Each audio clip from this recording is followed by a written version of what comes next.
That way you get most bobcats, most coyotes, and that'll walk right over it. The only thing that really pisses me off with that is lots of times foxes get this big man syndrome, and they'll go and pee where your wolf urine is or your cougar urine is, and they'll scratch all the dirt off the top of your trap. So when the wolf comes along, there's no dirt left on the top of the trap. It's just sitting out in the open. Ken, pay attention. Like if you were going to set a blind set, Yep. whale set, whatever you want Yep. to call it, you still set it to 7 pounds? Yep, Okay. you bet. I want that foot right down on it. I want that whole foot down on that trap. So he's got all his weight, so he can't pull that foot out. Okay. Yeah, you betcha. How are you measuring the pan tension? Is there a scale or something? Yeah, you can get a scale. Okay. Yeah. You can literally just melt some lead to the weights you want and just have your own set of weights. A lot of people do that. You can also buy trap testers. I'll find one here in a second. I've got one somewhere, but I'm not sure where it's Push at. on and they have set lines for the different stages. Yeah. So you just lift your free jaw up, push down on it till it goes off, fires. It'll tell you how much poundage it is. Sorry, one more question about boiling. How long do you guys typically boil? And do you boil with pine boughs or anything like that in the water? You can. The key thing is to get the pine boughs in that. Well, there's a little bit of acid in that in it. It helps to get that oil off, right? Oil and grease off.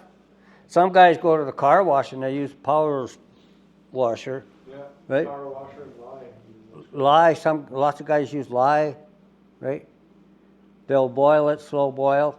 The key thing about it is you don't want to boil your traps to get the oil off of them and then pull them out through the water, because you're just going to recoat them again with that oil, right? Yeah. And how long are you boiling for? 4 or 5 hours? Oh, no. It 20. depends on the mix. Yeah, But typically, just to get the metal hot is all you yeah, do. Oh, okay. yeah. You want to get the metal hot, and then you'll see the oil float to the top. And then if you stick like a garden hose, a cold garden hose, and let it boil over, all the hot will come up, and all the oil will go out with the hot water. Yeah. I saw Duncan show me my first trap boil, and something that I would have missed is how you guarded the bottom against the Yeah. open flame. That might be. Well, I mean, so the way I do them, and there is no that's the way you do it. Yeah. You just got to figure out the way that works for you. Everybody's a little bit different, right? So, take everything with a grain of salt. But my way is, I have 25-gallon steel drums. I put on cinder blocks. I have a 90-degree, just knuckle for stovepipe, like an 8-inch or 10-inch. Try to get a bigger one. Stainless is better. And then just run my tiger torch on that, so I can lay it on the ground and it'll turn the flame upwards into the bottom of the thing. And then I have a metal grate inside the drum at the bottom that just elevates all the material, even a centimeter, just so there's water between it and the heat. If you have any of your metal in direct contact with the metal at the bottom of the barrel, it can pull more heat through than you want. And if it's a spring that's on it, you can even detemper them. It's hard to pull off. They're going to be on there a while, but grate solves all that. And you can have everything hanging on wire hooks or whatever if you want. But if you're doing the classic spruce bough, which I did for years, I recently was switching to this clear dip stuff because it was no fuss, no mess, don't even no heat, you just dip and go. So far, no issues with it, but with the dye, I would boil these spruce boughs for about a half day and have as many in there as I could possibly fit to get a good resin mix in there. And then the traps themselves, I think I boiled maybe 45 minutes, an hour typically, and then pull them out.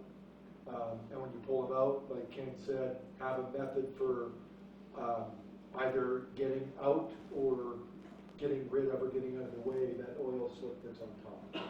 That's the big key. You don't want to pull your traps through that. Boil your snares the same way? Yeah, the only thing I don't do, so I like boiling all my snare parts in big like cheesecloth bags or whatever, rather than the built snare, just because I don't like to boil the collar support, which is the whammy, that's the rubber bit you slide onto your number 9 wire. My favorite is brake line. big, thick, just any kind of rubber line, because it's gonna, you know, it's more malleable even when it's cold out, obviously. But I don't like to boil those because they're a bit more brittle. Can you still buy those little spring things that you stick? Absolutely, you can. The springs aren't a bad idea, and for those ones, boil away for sure. But they're, if you're in an area that gets really significant temperature fluctuations, I find those spring ones can be a pain in the butt, because they do a little bit of contracting for sure. Yeah, exactly. Yeah. So I've always done the brake line, but you know, it's to each their own, right? It's just think about the process, whatever gear you're using. Just make sure you're not accidentally ruining it while you're doing it, but don't ignore any piece of gear. All of it needs your attention. Are you boiling your traps and dyeing them every year before the season? Just when you get them to get the oil off? Depends. I kind of eyeball them, but typically, if they all got used pretty regularly, yes. But as long as I'm not seeing any like metal showing and I've got a good cover on it still, to me it's good to go. I do keep track of though, and I don't know, sorry kid, I don't want to keep going on. I do keep track though of whether or not that trap has caught something, and that I'm very aware of and meticulous about. So I call it hot set, like hot gear and cold gear. Hot gear is something that's having caught something already. And in the world of foot holding, those typically always produce better, but you've got to be careful because you can't be trying to do a blind set with a hot trap, or their nose is going to be right over your trap, right? But if you've got a bunch of, like let's say it's fall, and you've got a bunch of dirt on the ground right in the donut of the previous one you had held up, collect a bunch of that dirt, some rocks that was rolling over, and you use that trap again, the whole thing's like a big homing beacon, and it all just checks boxes for the next animal, right? And then, versely, for wolves, more specifically, is this smell of a member of their pack or an adjacent pack, and that's going to get a different response. And I don't want to mix the wrong type of pee with that particular smell with hot sets with wolves, right? So that's where you just got to be paying attention to, you know, what do I have going on here, and make stuff match, whatever the case is.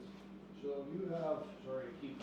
No, this is what the course is all about. If you've got a trap that a wolf has gone around on a trail, knows it's there, I don't know if it's smelt it or if it saw it, but it's going around it, is there a good chance it's got scent on it, and you better be boiling that when you pull it out? Or So you just hang it in the bush for 6 months and all the scent's gone? technically, all those answers are correct. You can do any one of those. Well, how come I'm not catching that damn wolf? Well, gosh darn it, I'll tell you. Once you have a wolf, so any animal, once they have figured out that it is you trying to get them, the rate at which they learn from you increases exponentially. So it's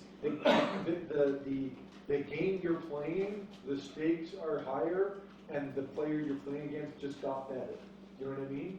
So that's where you really need to just stop, take a second back, and really try to get tricky. And no one does it intentionally, but you're often just not giving the wolf enough. Like you're not treating them with enough, having enough smarts. Like You're not giving them enough respect or credit. You really got to think it through. Yeah. And often one of the really effective ones, and it's hard to do, but when you do it right and you see it work, it's badass. Like it's awesome. Is you actually purposely have them locate a trap so that they think they've got you, and then you have another trap set anticipating that go around, so their mind is still on the one they think they found, and then you pick them off on a different one. Or a trick Ken does with scratching. I don't know if you want to explain that with your hands. So I got some traps that I've got a little piece of pipe welded onto them, onto the spring, and a piece of number 9 wire that goes up. And so if I get a digger that digs up a trap, the free floating jaw, I set the trap so it's right underneath that. And so when they, and I bury it a ½ an inch deeper than I normally would bury that trap. And so the trap that they've been digging at is up higher, and they know it's there, they can smell it.